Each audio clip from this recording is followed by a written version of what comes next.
పూర్తి వివరాలకు చదవండి రేపటి అక్షర శిల్పం దినపత్రికలో. మద్యపానం ఆ సీనియర్ ఎమ్మెల్యే కోసం. మందుబాబుల డబ్బులు ఎమ్మెల్యే జేబులు. ఎంఆర్పీ ఎమ్మెల్యేకు రావాల్సిన పర్సంటేజ్.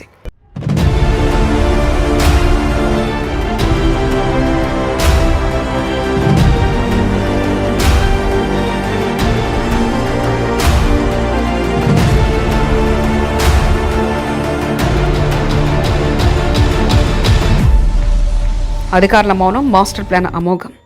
సెటిల్మెంట్ల హోటల్ సేవల శిఖరం. నెలకు 50 కోట్లు ఎక్సైజ్ పాట్లు. ఎమ్మెల్యే సిండికేట్లు.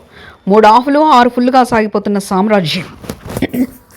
మద్యపానం, మనోధైర్యం, మహాదానందం, ధనాధనని ఇటీవల ఒక సినిమాలో ఒక డైలాగ్. ఇప్పుడు అదే డైలాగ్ను ఒక ఎమ్మెల్యే మద్యపాన విషయం మీద వాడిస్తున్నారు. మందుబాబుల డబ్బులు నా చేతిలోకి, మద్యం షాపుల పర్సంటేజ్లు నా జోబులోకి, మొత్తం సిండికేట్ డబ్బులు నా బ్యాగులోకి అంటూ ఆ ఎమ్మెల్యే ప్రత్యేకంగా ఒక డెన్ ఏర్పాటు చేశారు. ఆ సిండికేట్ సామ్రాజ్యానికి మకుటం లేని మహారాజులా వెలిగిపోతున్నారు. ఆ సీనియర్ ఎమ్మెల్యే ఒకప్పుడు పొట్ట చేత్తో పట్టుకుని విశాఖపట్నం వచ్చారు. ఇప్పుడు తన ఆర్థిక వ్యవస్థ నిండా డబ్బులతో హాయిగా ఉన్నారు. విశాఖలో మద్యం మహాప్రసాదంగా మారే ఎమ్మెల్యే సిండికేట్ సేవా యజ్ఞం జరుగుతుంది. నెలకు 50 కోట్ల ఆర్థిక పుణ్యఫలం ఆయనకు దక్కుతుంది. ప్రభుత్వ ఖజనాకు చిల్లు పెడుతూ తన ఆస్తిని పెంచుకుంటున్నారు. ధర పెంచిన కిక్కు తగ్గని అద్భుత పాలనతో అధికారుల మౌనం శతకోటి వందరంగా వర్ధిల్లుతున్నాయి. విశాఖ నగరం ఎంతో మారిపోయింది. ఒకప్పుడు సముద్రపు గాలికి పెట్టింది పేరు, కానీ ఇప్పుడు గాలిలో కూడా మద్యం ఘాటు కొడుతుంది.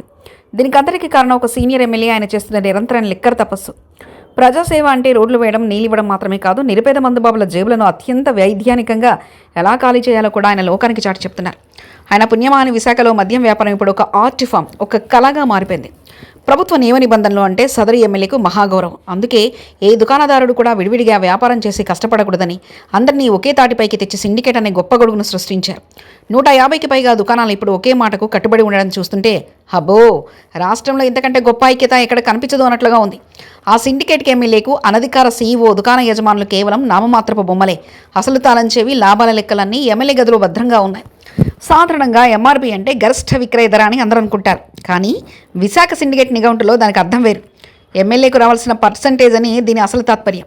ఒక్కో సీసాపై 10 నుంచి 50 రూపాయల వరకు అదనంగా వసూలు చేస్తూ సామాన్యుడి రక్తాన్ని చెమటను మద్యం రూపంలో పీల్చుకుంటున్నారు. ఇలా వచ్చే ప్రతి అదనపు రూపాయి ఎమ్మెల్యే విశాఖ పునర్నిర్మాణం కోసం, అంటే ఆయన సొంత ఆస్తుల కోసం ఖర్చవుతుందని ప్రజలు జోగులు వేసుకుంటున్నారు.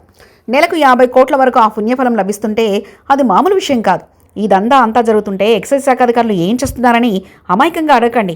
వారి తమ కళ్లకు ఎమ్మెల్యే బ్రాండ్ గంతలు కట్టుకొని, చెవుల్లో మామూలుగా దుద్దు పెట్టుకుని గాఢ నిద్రలో ఉన్నారు.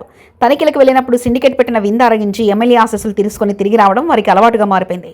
నిజాయితీగా పనిచేయబోతే ట్రాన్స్ఫర్ అనే గండం పొంచి ఉందని వారికి తెలుసు. అందుకే ఎమ్మెల్యే దారి రహదారి అనుకుంటూ వారు కూడా సిండికేటెడ్గా వంతపడుతున్నారు. విశాఖలో ఒక 5 స్టార్ హోటల్ ఇప్పుడు ఒక ఆధ్యాత్మిక కేంద్రంగా మారింది. అక్కడ ఎమ్మెల్యే అనుచరులు కూర్చొని మద్యం వ్యాపారులకు జ్ఞానోదయం కలిగిస్తుంటారు. సిండికేట్లో చేరండి, సుఖంగా ఉండండి, లేదంటే దుకాణం మూసుకోండి అని సరళమైన సూత్రంలో వారు వ్యాపారులను ఒప్పిస్తుంటారు.